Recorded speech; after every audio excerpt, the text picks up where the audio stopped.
Hello and welcome to Comics in Quarantine Solving Problems. I'm Stephen Allen. And I'm Eric McElroy. Hello. He is. Right, so episode 21. Again, I've left these in. Sorry, it's just showbiz, darling. I thought, really, if you can straighten the grey bits, I have to keep them straight because that's where I do the white balance. So, welcome along to this show, episode 21. I have no idea how many weeks we've been in lockdown for now, but I do know this. When we started lockdown, I started one of those couch potato to 5K in 8 weeks apps. Yeah. And I am nowhere near being able to run 5K. So I guess we've been in lockdown for, about 3 weeks. I'm not, don't overthink it. And what we do on the show here, we will solve the problems with the world, solve the problems with you. If you'd like to get in touch, we will go through some of the stuff in the news, or you can leave the comments wherever you're watching it. You can email us, you can tweet us at Mr. Stephen Allen and at Eric McElroy, and we will fix those problems. If at any stage, if you've enjoyed this show at all, and you'd think, if I was watching this kind of thing live, I'd buy these guys a drink. Got a link down the bottom where you can donate that amount of money. Right, we'll get cracking on with some of your comments, so keep them coming through. But first, I think it's time to jump straight into that there news. Yep, this is story number 1 today, and let me tell you, Steve, there are some of these stories. I mean, we're a lighthearted show that talks about the news and solves the world's problems, but some stories are difficult to talk about. And when I say difficult to talk about, I mean the difficult to talk about because this story involves hydroxychloroquine. Did I do it? I get it right? See. There we go. I got it. I figure if Donald Trump can say it, I should be able to fucking say it. U.S. stockpile stuck with 63 million doses of hydroxychloroquine. Hail Hydra Droxy How can he say it? Anyway. Look, I mean, seeing as it's I can help you out. Seeing as it's a chemical, and hey, it's only like every single show I mentioned that I did chemistry at university. Hydroxy means you've got an OH group on there, an oxygen and a hydrogen, functional group. And then chloro, you got another functional group of a chlorine, and then the quin is just the name for the rest of it. So hydroxychloroquine. I think you've made me more confused now. It's too much science. There's too much science in this. I mean, remember, I studied drama. Now, if you want me to act like a hydroxy and a chloro, what would it be like to be a functional group, an OH functional group? There's electronegativity on the oxygen. How can I make myself into a medicine that doesn't do what Trump says it will do? How can I be useless for most of society and make the American government buy 63 million doses of me, and now they don't know what to do with them anymore? I mean, it's basically gone the way of many of Trump's products, hasn't it? He said this would work, and now the FDA has said it will not work for COVID-19. So it's gone the way of Trump Airlines, Trump Steaks, and Trump Jr. See, I told you I wrote a proper joke today. You did. You warned me before we started. There's an actual joke in the show. One joke. There's more to come. Don't tune out now. But they've got so much of it in this stockpile now. They can't use it. The FDA won't let them use it for for COVID-19 because it's been proven not to help. They're trying to unload it now, and we've got the commercial has been produced by the Drug Association in America.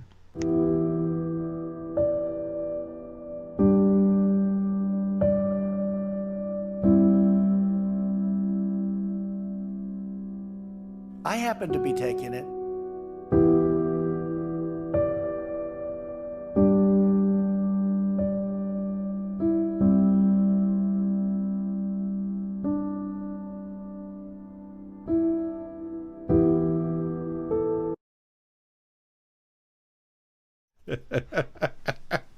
I salute you, America. Now, we all need to do our part here, Steve. I know you're not American, but you should. I mean, I've ordered mine. I got my I got it there. See, it's there. Yeah. It's there. It's safe to use. Totally safe to use for anything you want it to. It's totally safe. But the thing is, right? You can't take it for COVID-19. They know that. But I was thinking, 63 million doses. What can you use it for? You can use it as a paperweight. Doorstop works as a doorstop. Yeah. You can wash it out and put bleach in it, and then drink the bleach. Yeah.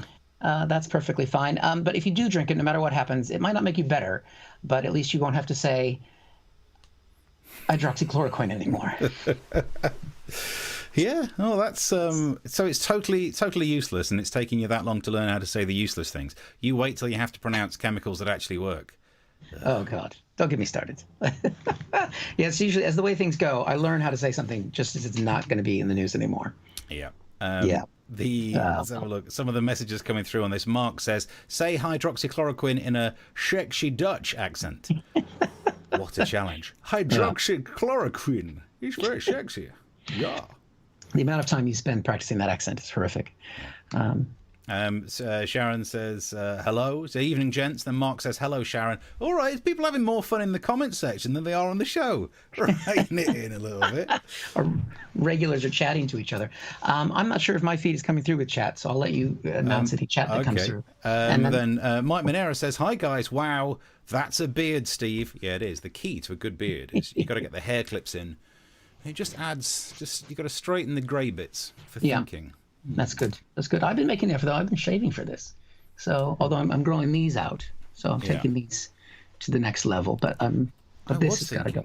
Yeah, I was thinking of shaving and making an effort, but I've given in. I wanted facial hair that befits the emotional breakdown that this lockdown's been, and I think I'm getting there. Look at that. Mark says this is approaching the end of week 13 of lockdown. Oh, it's taken me 13 weeks to get less than halfway through an 8-week running app. And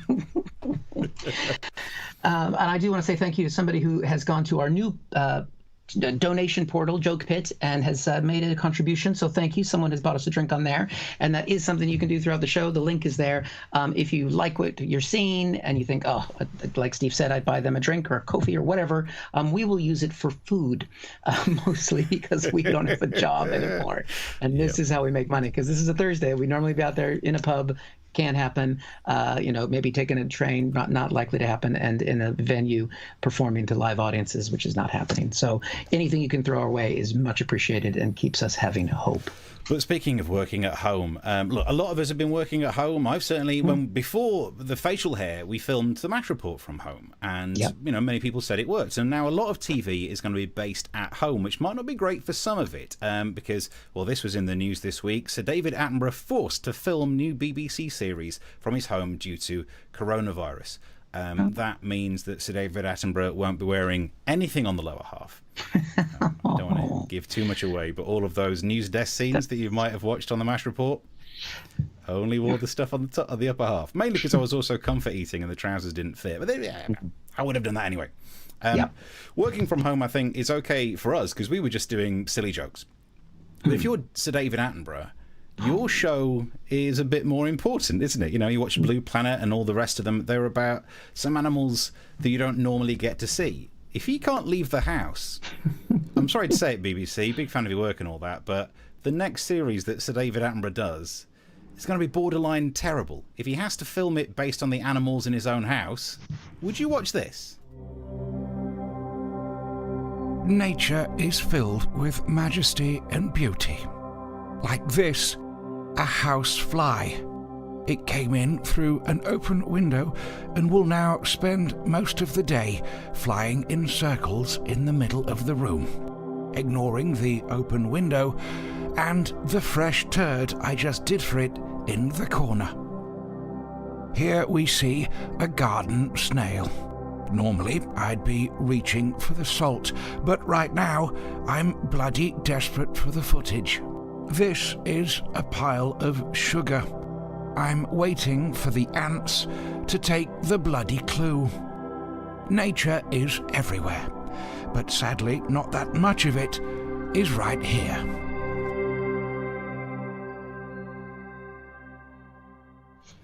Actually, I would still watch that. He narrates anything, I will watch that.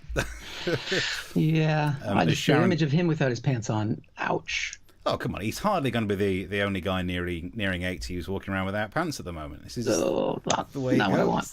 Not what I want. Not what I want. Sharon says, in Attenborough's own habitat.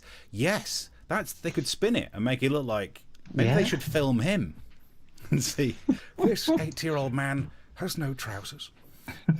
Chris says, that was me on Joke Pit. You can buy drink, food, or razors. Oy. Yeah. Thank you very much. I've noticed the best thing about having a ginger beard is it makes your teeth look whiter. Ah, there you go. I knew there'd be a good reason to have a ginger beard. Wherever you're watching it, you can post your comments, and we'll try and catch up with some Twitter ones on the way for us shortly. And if you would like to add to the Razor Fund, which sounds a bit more depressing than it was meant to, the web address is here and below in the info. We're still at episode 40. We'll be using the razors. Yeah, okay, I got it. Yep, I see.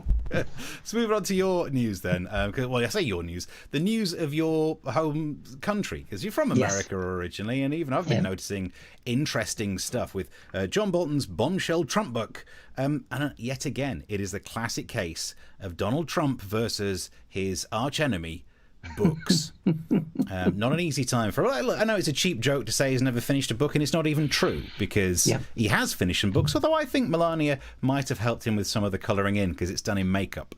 But I'd be interested to know your take on, is this big news? Oh, it's massive news. I mean, basically, what's happened is John Bolton is another of Trump's former administration people who's left and now written a tell-all. He's the national security advisor, and he's basically said all of these things about Trump and about what people thought about Trump. And it's if you ever think it's bad, it's worse. That kind of book. Trump, of course, has dealt with this the way he deals with all of his former employees by saying that they're terrible people, which is, I guess, why he hired them. You go for what you know, Steve. I don't know. But basically, and he's tried to stop the book from being published by trying to sue, saying that you can't, it's confidential things, these are secret things, and that kind of thing. And he's been attacking him on Twitter, of course. We've got one of the tweets here. We've got wacko John Bolton, exceedingly tedious New York Times book is made up of lies and fake stories. He goes on. I don't want to, it doesn't matter what they said. But basically, the key takeaway there is he said that these are all lies in the book. Yeah. Which, if he says the book has to be stopped in court because John Bolton's releasing confidential information, but it's all lies. Yeah. So basically, he's undermined his entire court case in a tweet, because John Bolton's lawyer is just going to go, this is Twitter, and that's the president, and they'll go, okay, out. So you can't have lies that are confidential. Anyway, what he does though when he tweets like this, and he's been tweeting about John Bolton all day, more people buy the book. He's so good at promoting books. I think he's starting to own it, because a couple of hours ago he sent this tweet. Blitz, Trump will smash the left and win by David Horowitz, Amazon #1 bestseller. Call 1-800-691-0022. Hot book, great author. Trump knows he's not going to win. Yeah. And he's moving on. He's moving on to a book reseller. Now, your headline mentioned the revelations in the book, Steve. We're going to play a new game today. Are you ready? Is this going to be like... You get to be the contestant. I get to be a contestant on what is almost TV, and some people watch it from YouTube on their telly. Oh, I've always wanted to be on a quiz show. This is it. Right, so Okay. if I'm being a quiz show contestant on TV, hello, it's nice to be here. I'm having a great day so far. Oh, you're going to not win this game. Oh, right. We're playing a game here where basically I've got some of the revelations that are in Bolton's book, because it's been leaking out. I'm going to say the revelation. You have to tell me whether you think it's true or false. I got a pen. Are you for ready? a good reason. Yep. Okay, I got it written down here. All right, number 1. Trump was fine with China building a concentration camp for an ethnic minority that lives in China. True or false? Good God. I mean, I'll put my chips on hoping that it's false. It is true. Well, you got that one wrong. You're not off to a good start, Steve. Oh, never mind. I've had a good day so far. I'm enjoying it so far, Eric. Melania really does love Trump deeply. Come on, really? Really? No, go on. No. What are you going to say? Which final answer? Well, I mean, look, they're married, and I'm sure in the book that he'd say yes. Nope, it's not true. You are 0 for 2. All right. Trump indeed blackmailed the Ukrainian president to get dirt on Joe Biden. True or false? Well, he was impeached for it, but not found to have done anything criminal, so I guess say false. You are wrong again, Steve. That's a good thing you don't get it. Okay. Trump often spends much of the day having people call him Obama. Is that the name version of blackface? No, that can't be real. Let's not talk about that. We'll get, no. What are you going to say? True or false? Say false. That is false. You go incorrect. Well done. Look at that. You're in first place. We're halfway there. Foreign leaders found it easy to manipulate Trump. Oh, interesting. Let's say true because of we tapes. That is true, except for Boris Johnson. A toddler would find Trump easy to manipulate. True. Yeah, it's surely true. Yeah, I bet John said that. That is true, again, except Boris Johnson. Trump wanted to jail journalists and said they should be executed. President of the United States. No, come on, that would. I know he doesn't like the fake media, the false news and all that, but no, surely not.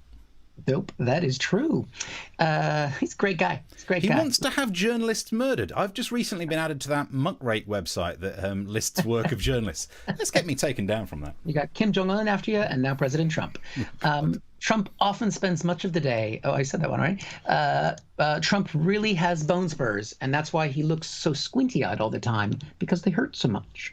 Wow, interesting. I reckon, he does have bone spurs, as we saw him walk down the ramp in last show, yeah. Well, it's false. It's not in the book. And the final one, John Bolton knew all of this the entire time, refused to testify in the impeachment trial, and should just fuck off. True. There you go. I think you won, Stephen. And you get a copy of John Bolton's book. Oh, great. Because I've been needing something to stand the webcam on to make it look even higher. Oh, it's great to be. I've had a lovely time. And as Darren's already tweeted, a picture from Bullseye. Let's have a look what you could have won. Super smashing great. There you go. Yes, keep your comments coming in, and if you got any problems you want to throw our way, and also feel free to buy us a drink on Joke Pit. The link is there. It's in the description, or should be in most of the platforms where you're watching us. Also, if you want to subscribe to our YouTube channel, please do that as well, because we have very tiny egos, and every little subscriber, we text each other. It's gone up. Did you see the new one? There's a new one there. And if you do watch it on YouTube, I've realised myself, you can just, the app on your phone asks you if you want to watch it on the telly. So if you want to watch it on the telly, it's the easiest. I thought it'd be really difficult. It's the easiest thing. Before we move on to the next thing, loads of comments to try and get through. Colin says, is it wrong that I can't watch Pinocchio without seeing John Bolton as Geppetto? Nice. Angel says, I love the Olympia beer sign behind you. They all love your beer sign, Eric. Look at that. Classic. He could have flogged loads of those. I've been trying to flog my books that are on my one. No one's buying these. These things ain't shifting. Darren says, just call it HDC. We'll know what you mean. I don't know which bit that was about, and I don't know what you mean. Probably just got myself in trouble. HDC. The hydroxychloroquine. Darren, HDQ. He's given us help, and you're HCQ, hydroxychloroquine. Yep. Sweet Mother of Mercy Trump, says Sharon. Yeah, afraid so. He does need somewhere to store his toilet paper. I don't know whether we're talking about you in your room or Trump. And I've still got a roll of toilet paper here every episode. Never work without it. They say never work with animals and children. Yeah. Never work without toilet paper. This is actually a green screen. I'm on the toilet right now. Chris wanted to know, do I win a speedboat if I won? We'll find out if I get a speedboat.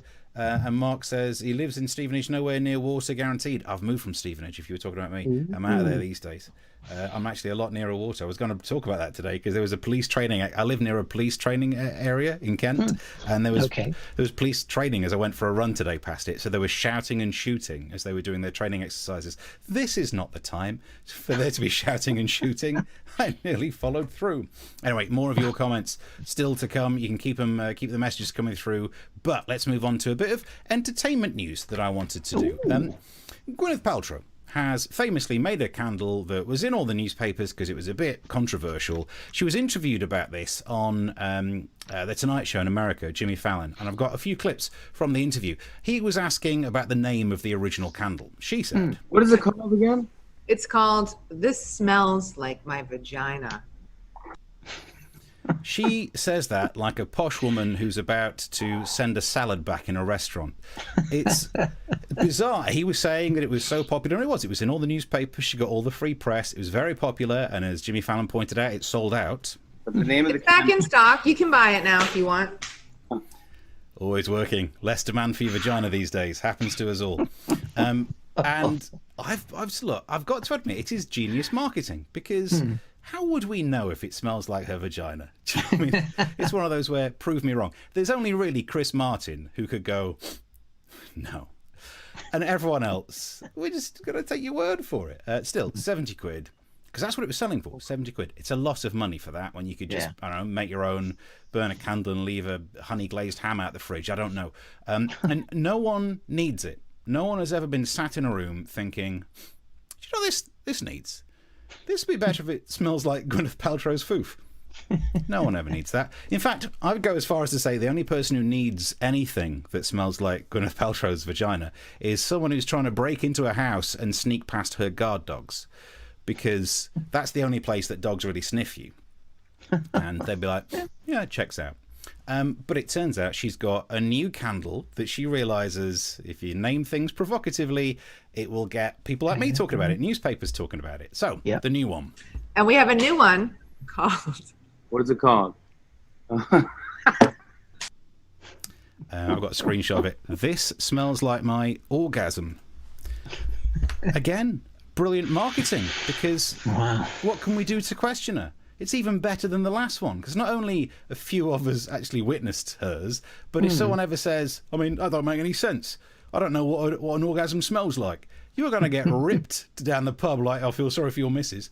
So you can't question it, and it is great advertising. And she knows what she's doing when it comes to promotional work, because in the interview she also showed us the box that it comes in. And the box has fireworks. Fireworks, or to quote Jimmy Carr, does it look like a plasterer's radio? It is splattered. She's invented a bukkake box for her. It's disgraceful. It's disgusting, and I want in on this because I think it's time to make some money on this show. So if she can do this, and I think it's about 70 quid again for this candle. This smells like my orgasm. I thought what I'd do is bring out the Steve range. The things that you could buy if you're interested. I don't think I'm nicking her idea too full on because I don't want her to sue me. But I've come up with this candle, which, if you can see that, this smells like my ass cleft. Nice. And what it is basically is a candle with some Edam cheese. Because Edam smells like ass. Why does no one talk about this? Or my ass smells like Edam. I'm not sure which way around that logic makes sense. Also, if you're interested in other items, this one's slightly... this smells like the inside of your nose. Nice. Okay. Because prove me wrong. Can't sue me for it, and it's not too much like a Gwyneth idea, so I don't think she'll sue me for it. If you're interested in some items of attire, you could buy these socks. This smells like wank. I don't really know what that'd smell like, but it's kind of good times. You've got a teenage son in your life you need to buy something for. I don't think she can sue me for that. And finally, I'm bringing out a food range as well. This salmon steak with this smells like Gwyneth Paltrow's candle. Maybe she will sue me for that one. We might have to take that one down off the website. Okay. But you're up to date, and if you'd like to buy any of those items, just donate at jokepit.com. If you donate enough, Steve will send you all of the things that he showed you just there. You can have all of those things. Not this one, because oddly enough, this is going to be my dinner tonight, and it was just. I was going to use a tin of sardines, but I thought, I've got some salmon in. It's just a higher class joke. So many jokes I'm not going to say about that. I mean, the thing is, that's catchy. So if you get that as a gift, and someone gives you a gift that says, this is what my orgasm smells like. But does that mean mine as in my orgasm that I'm giving you? Or is it, because that's very confusing. So it should say this is what Gwyneth's orgasm smells like, not because the my could be confused by someone receiving the gift. They may not know the backstory where it's coming from. Yeah, good point. And also, I mean, when you blow a candle out, they all smell a bit burnt. Now, I know she's getting on a bit, but Gwyneth, use some lube. Yeah, no, but if you do it right, it's smoking. Didn't even plan that joke, isn't it? Darren says, I've smelt it and it ain't pretty. What are you talking about? Of any of those? Which one of all of those things? The inside of your own nose. Some more of your messages. Let's have a look. Now, it would be bad if the candle smells of apple. Oh God. Very good joke. But wow. Better to look like a plasterer's bucket than a badly packed kebab, says Chris. This show's taken a turn, hasn't it? Wow. And Sharon says, does her new orgasm candle take ages to light up? just when you think you've got it, it's gone out again. And then it just goes down quickly. Hang on, I've got some more messages before we get to you. Colin just popped one in there. I'm releasing eau de cologne called Scent of Semen. Well, Merry Christmas. Reminding you of the boat. Thank you for a couple more people who've thrown us a joke pit donation. We really appreciate that. Anything you can chuck in there is greatly appreciated, and will go towards us building up Steve's product range. Yeah. So we will reinvest in the show and in your experience, and we will send everyone who donates a little bit of Steve's ass lift. We've got some more comments. We'll keep them coming through. Right. We'll read them out on the way for you next. We'll do that next. This next story actually is a little bit personal, Steve. So I know we talked about my birthday on the show a month ago. It was a month ago. It was my birthday. But this is a different anniversary. Today is actually the day 20 years ago I arrived in the United Kingdom as an immigrant to this country. And I've got the proof. We've got the stamp for my passport right here. Look at that. It's hard to see, but basically you can see on there 18th of June, 2000. 20 years ago I got here, and that's my permanent residency, indefinite leave to remain. That used to be, basically that stamp was so basic I used to copy it and just put it in other people's passports. That's how easy it was to get into the country back then. I just typed that in there myself because back then people had typewriters. And if you don't believe, that's the photo on my passport. I think we have that as well. This is me 20 years ago. So look at that chin. Look at that chin. It's just so strong, and just now it's morphed. I've got, oh God, where did that chin go? It's unfortunate because I used to wear glasses that looked like that as well, and no one told us at the time that we were all wearing glasses that made us look like serial killers. You can't even wear glasses in a passport photo anymore. That's how much has changed since that time. So yeah, take it down. I can't resist. Oh, beautiful. Look at the comparison. Hang on, let's go full screen, Eric, to. Oh God, it's not. Get kind of. Look at that. I've never seen someone hold their stomach in so much their chin went tighter. The wowzers. Oh, those were the days. Those still got the hair though. 20 years. It's, you get reflective when I think you pass milestones like that. I remember what I did that day.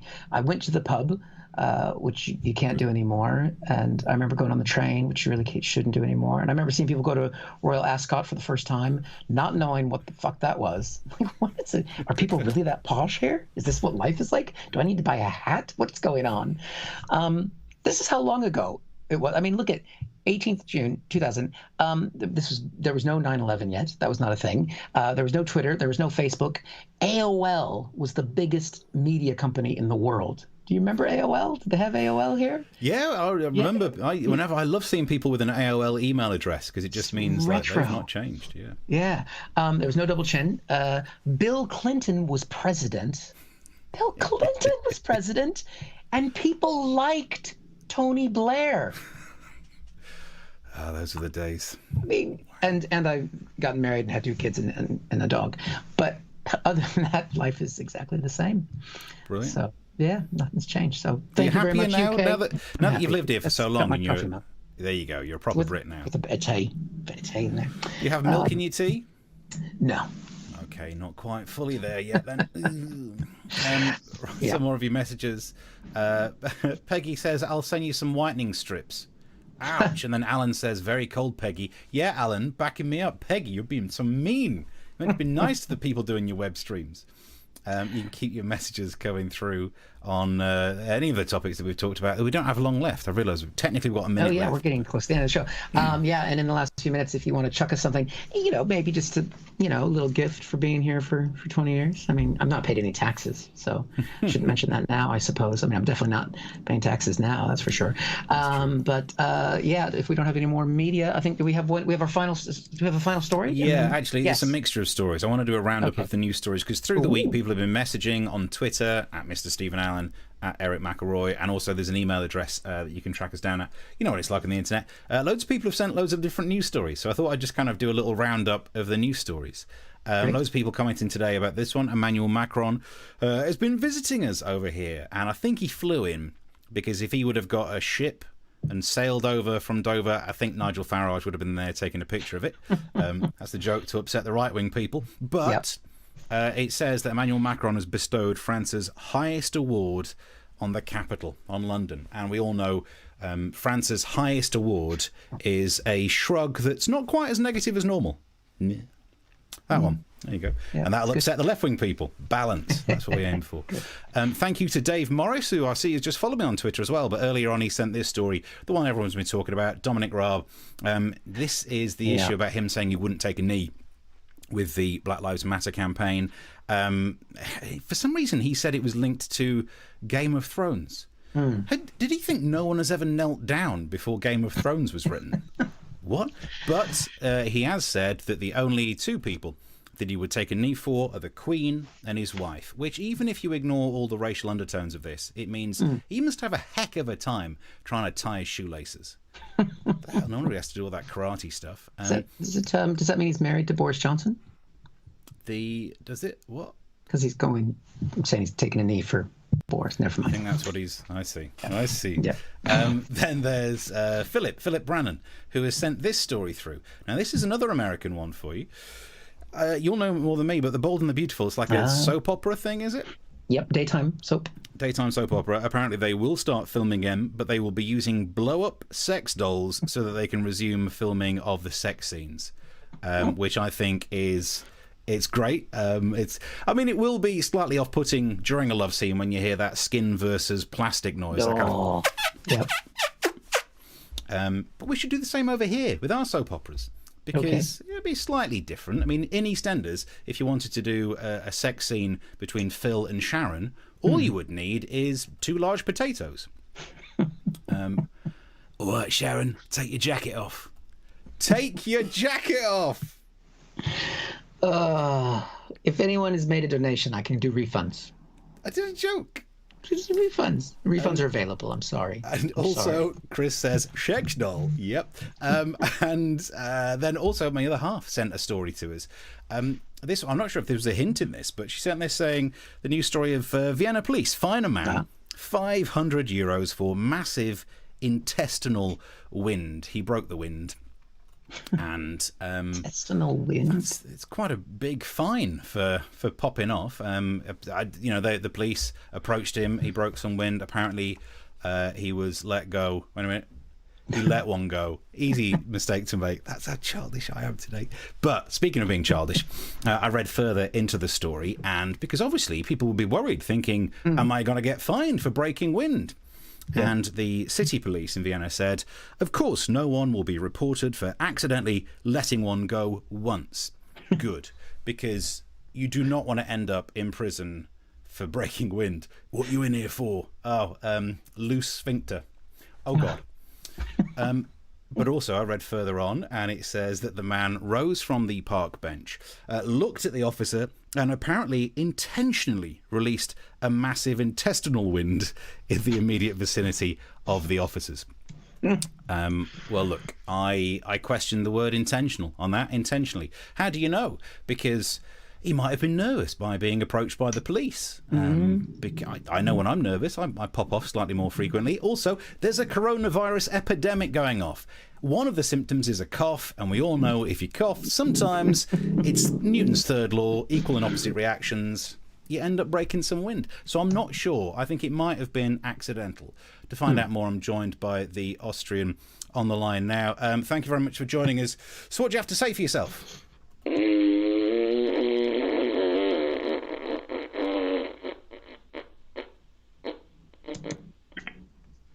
Yeah, you did it on purpose. And that's it. Thank you very much. I thought we'd wrap up some of the news. Some messages before we go. Mark says, gives a whole new meaning to Breaking Bad. Chris says, nice. Good job Trump wasn't in Vienna. Exactly. They're finding big Trumps. And he also says, vestibular bulbs, the other catchphrase to the show. I forgot about that. Oh, yeah. It's going back. That's back. Yeah, well, I think we're coming towards the end. I'll say, if you want to, we can go back to any more chat before we go. You can catch up on any of the shows if you've missed them on our YouTube channel. And do subscribe to that if you can. Do tell people about the show. It's on at 9 o'clock Tuesdays and Thursdays, and that's 9 o'clock here in the UK, because we know people are watching around the world. We had someone watching from Essex the other day. So I know there's people from all over watching. And yeah, tell people about it, because then, because we're here. We're stuck at home still. And it doesn't look like the pubs are opening, so we appreciate anyone watching. And yeah, just hit us up on the Joke Pit fan page. You can put comments on there as well if you like the show. That's appreciated as well. Not just donations. We will take your kind words too. Anything. You see how desperate we are. Yeah. And yeah, I think anything else, Steve? Yeah, I got some more messages. Okay.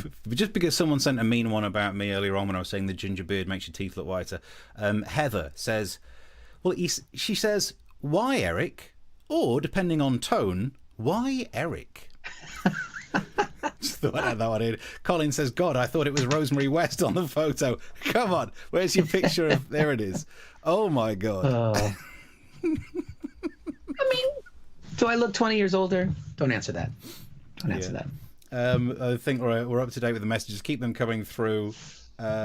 Chris says, I'm on an island, Sheppey. The Isle of Sheppey. Maybe we should look into what people are like there if you want the Fred West, the Rosemary West types.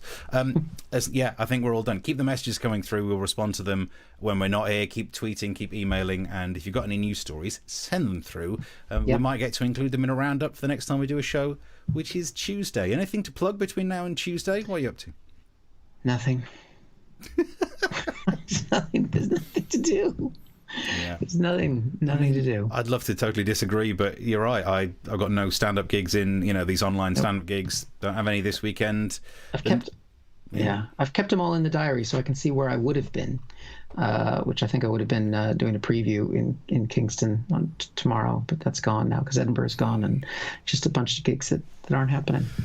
Wow. So yeah, if you'd like to contribute to the Razor Fund, there's a lot of that you could do, and the link's down the bottom if you've enjoyed it enough to buy us a drink. Sorry, I just found the Why Eric message down here as well. It's being copied all over the place. Lovely. That's the new catchphrase for the show. Why Eric?